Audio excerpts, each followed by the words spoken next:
బసవరాజు ఇంటికి హైకమాండ్ తరపున సూర్యప్రతాప్ వస్తాడు. తులసి, సిద్ధు ఇద్దరు బొకేస్ అందించి సగౌరవంగా ఇంట్లోకి ఆహ్వానిస్తారు. అక్కడ పని మనిషి సూర్యప్రతాప్కి జ్యూస్ గ్లాస్ అందివ్వబోతూ ఉండగా చేయి జారి జ్యూస్ గ్లాస్ కింద పడిపోతుంది. అప్పుడు బసవరాజు కోపంతో ఊగిపోతూ ఆ పని మనిషి చెంపని పగలగొడతాడు.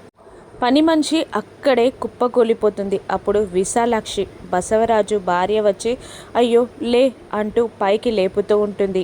ఎలాగైనా బసవరాజు కుట్రని తెలుసుకున్న తులసి బసవరాజుకి ఎమ్మెల్యే సీట్ రాకూడదు అని ప్లాన్ చేసి సూర్యప్రతాప్ పక్కకి వెళ్ళి మెల్లిగా ఇలా అంటూ ఉంటుంది. మీకు ఎమ్మెల్యే సీట్కి ఎవరిని ఎంపిక చేయాలో, ఏ వ్యక్తి దొరికారో అర్థమైందనుకుంటా అని ఐడియా ఇస్తుంది. అలాగే అన్నట్టు తల ఊపుతాడు సూర్యప్రతాప్. బసవరాజుతో ఇలా అంటూ ఉంటాడు సూర్యప్రతాప్, మాకు వచ్చిన రిపోర్ట్ ప్రకారం ఈసారి మీరు ఎమ్మెల్యేగా గెలిచే ఛాన్సే లేదు అని చెప్తూ అక్కడే నిలబడిన విశాలాక్షి వైపు చూస్తూ మీరు మా పార్టీలోకి వస్తారా, ఎమ్మెల్యేగా పోటీ చేస్తారా అని అడుగుతూ ఉంటాడు.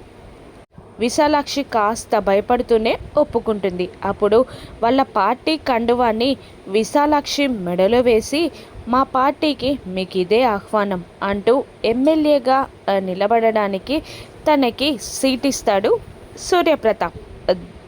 బసవరాజు కోపంతో ఊగిపోతూ ఉంటాడు.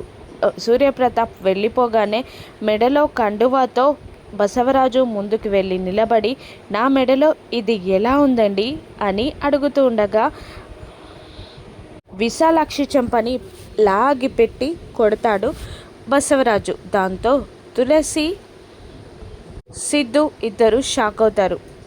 తను కూడా ఈ ఎమ్మెల్యే పోటీ నుండి తప్పుకుంటుందా, ఇప్పటికైనా భర్త క్రూరత్వం, నీచబుద్ధి తను తెలుసుకుంటుందా? రాను ఎపిసోడ్స్లో చూద్దాం. Thank you for watching.